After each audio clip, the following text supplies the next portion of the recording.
It's Opini Team. Kalau kemarin ada story team, sekarang aku mau berbagi opini aku.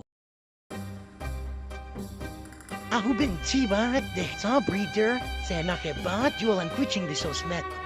Cuan tapi nggak mikir. Gimana enggak populasi kucing aja udah membludak.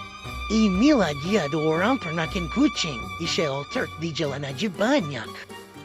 Jadi, teman-teman gak usah beli ya. Adopsi aja. Beneran adopsi loh. Jangan adopsi yang bermahar. Hei.